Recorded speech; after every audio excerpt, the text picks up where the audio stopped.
Okay, good morning again. This is going to have to be part two. I was coming out here to show you guys how much residual is left after an overnight graze. You know, that's pulling up, a lot of that's pulling up 20 inches. They bit this off. They put cow manure on it. But mostly it's just tromped down. Underneath there is still little weeds and clovers and grasses. It's gonna regrow really quick. My phone decided I had too much storage going on. I hadn't deleted some of the past videos. I use an old Android that just barely gets by. So some say I need to go to an iPhone, some say I need to go to a GoPro. What do you think? Leave that in the comments down there. This is going to be part two of early morning graze coming into a rain. It's starting to sprinkle. I think the nutrition is about right. We've got nice cow patties. Got a little dimple in that one there. They're getting plenty of fiber to go along with the graze. There's another one there. See, it's got the little dimple in it. My friend Greg over at Clark from Greg Regenerative Rancher would tell me for sure if that's right. He's pretty much the expert on the cow patties. Check his channel out. You'll learn a lot. Greg and I have known each other for about 35 years, I guess, through the Green Hills Farm Project group. Another great thing, if you're in Missouri, come check out Green Hills Farm Project group. Wealth of knowledge people in that group, the Colemans and McDonald's and the Powells. And hello there, 132, I believe. He's lost his tag. That is a Kit Farrell bull, a Carefree bull. Didn't like him so much when he was younger, but I like him now as a 2-year-old. We used him a little bit on heifers last year, but we've got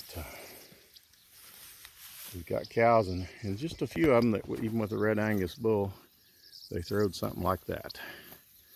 It's got the curly hair that doesn't shed off and fine boned and a little peaked, and we don't want no more like that. So she will be sold here for too long. And we change over to bulls like this. All our cows are calving out of bulls like this year.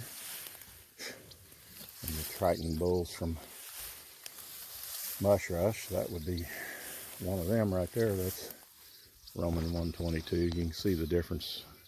Farrell bull on the right, Kit Farrell bull. There's 6 months difference in those bulls' age. Oh, Mac, you got off the Kubota. Hi, buddy. Say hi to all those people that's watching us on YouTube. Good boy. Yep, you're a good boy. Mac is a short-haired boarder, and he got his name because we got him from Mac Scott. An old cowboy, a real cowboy. Knows a lot about cows and taking care of them. But starting to get a little rain. These cattle, let's see, they've been down and back, so on their third pass on this strip of part two this morning. And they're just going through and just topping this off. And there's 40, equivalent of 40 cow pairs in there, 40 cow units. So they will have that strip. I told you I thought it was 50 feet wide. I think it's probably about 60, about one of my son's 60-foot planter passes, because he would, if he was farming this, he'd lay the end of that planter right there in that channel, and it would come up and over, and he'd drive down the top of this, and there'd be a wing clear over there as far as that cow's going that way. But we're not farming this anymore. It's so convenient here. And this ground is, for some of you that's watching us from out of country, out of state, this ground right here in the Midwest, this topsoil is about 40 inches deep, maybe 48. I've run a trencher, 42 inches deep and not brought up any clay or rocks. Just black silt loam.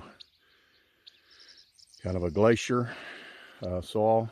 we're north of the Missouri River, so when the glaciers come down, they kind of started slowing down right here and pushed up a bunch of mounds, and that's what made the north banks of the Missouri River.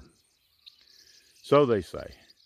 We have wells around here, I've been told. I've got one across that railroad over there, about a quarter mile from where we're standing, that is 42 foot deep. That's what all the wells are that were hand dug and lined with rocks. 42 foot deep.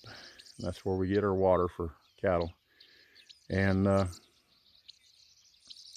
the bottom of that well over there, supposedly, are oak trees laid over, because the Missouri River channel used to be right about here.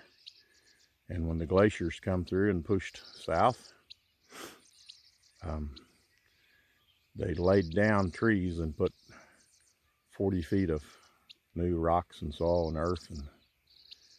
And that's one person's story.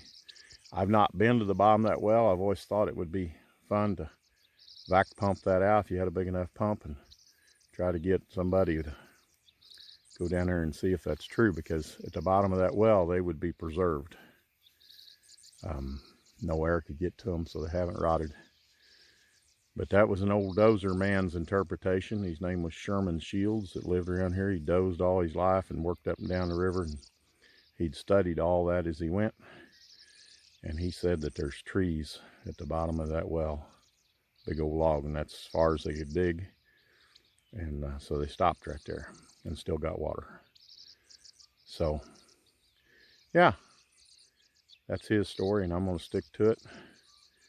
Hoop house up there needs a roof put back on it. It's full of 3 foot of carbon and hen manure and composting. And we've got the hens over there following the cattle. Those millennial feather nets there are 48 foot long, and they will handle 1,350 chickens each, layers.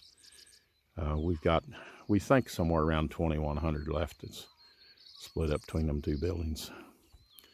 And they are broody and going through molts. We're making them go through quick molts by putting them in broody hen jail, mad hen jail, and kind of forces them into a quick molt. We've shut them in there for a little bit, and hopefully get them back laying, because we're down to like 40 to 45 flats of eggs a day when we used to get 65 to 70 a day. So, and they still eat the same feed. It's starting to sprinkle rain. It's muggy and humid as it can be here, so I think I'm going to sign off.